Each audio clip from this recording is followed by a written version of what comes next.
Many landscape photographers know that one of the most effective ways to compose a scene is to include foreground interest. But what exactly is it, and how can we make the most of it? In this video, we'll explore a few techniques for framing up a fabulous foreground.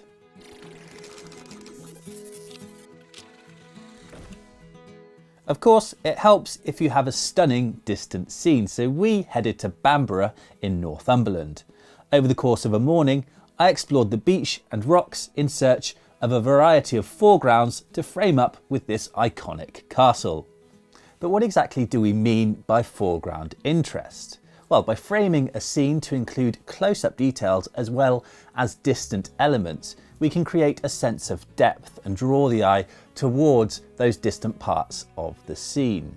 It's about crafting a composition in layers so that we have a foreground, a midground, and a background.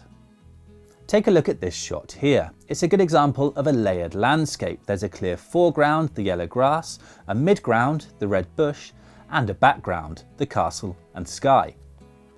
This brings us to a bit of camera technique. Now, we usually want to keep both the foreground and the background sharp, so we need maximum depth of field, and for this we need to use a narrow aperture. So we have to stick to the higher f numbers. An aperture of f16 is ideal. It's also worth thinking about the placement of the subject in the frame. Take a look at these two shots side by side. In the image on the left, the castle looks isolated in the top right corner. By contrast, in the other image, the castle is positioned more neatly with the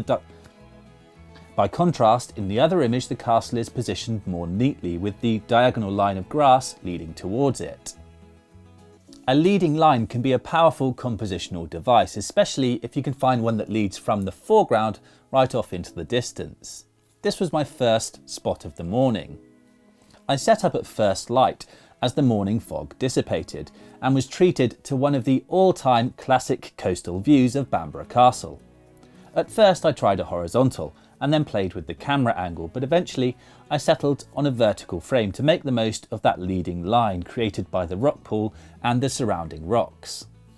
I used a 16 to 35mm wide angle lens for this. I find a wide angle is ideal for framing up foreground interest simply because it lets you include more of the scene in the frame. Here it lets me emphasise the strong line that runs from the rocks at my feet towards the castle in the distance. I focused about a third of the way into the scene, somewhere about here, for front to back sharpness.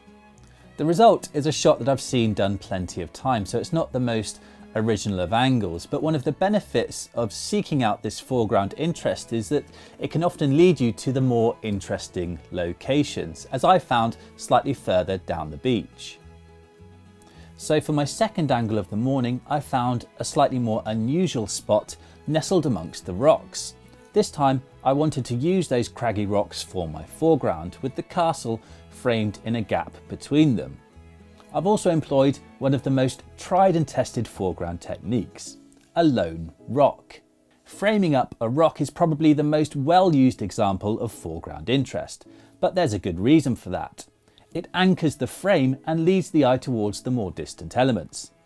Look how the balance of the composition here changes if we Photoshop out the rock.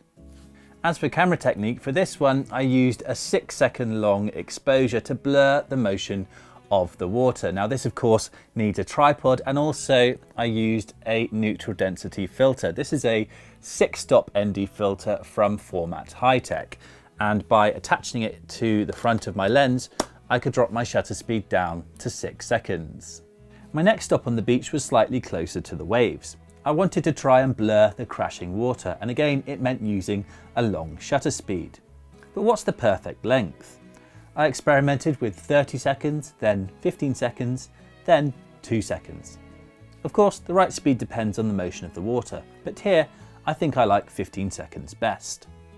By now the sun was fully up and the sky was a disappointing clear blue, so I headed further up the beach to experiment with perspective. Foreground interest helps to create a sense of depth and scale, but with a super wide angle we also have the option to play with that scale. Here the exaggerated perspective means I can make this little step of rock look almost like a looming cliff face. So it's worth thinking about how you can use your focal length to manipulate the relationship between close details and distant scenery. For my last spot of the morning, I left the rock pools and took a stroll down the beach. This time my plan was to use the waves and sand to create more of a subtle foreground and capture the reflections of the clouds. Sometimes a simple composition like this can be just as effective as a busy scene, so it's always worth questioning whether you really need to seek out that perfect rock or go for something simpler. So there we have it. Seeking out foreground interest in your landscape photography can lead to all kinds of interesting angles and often better photos.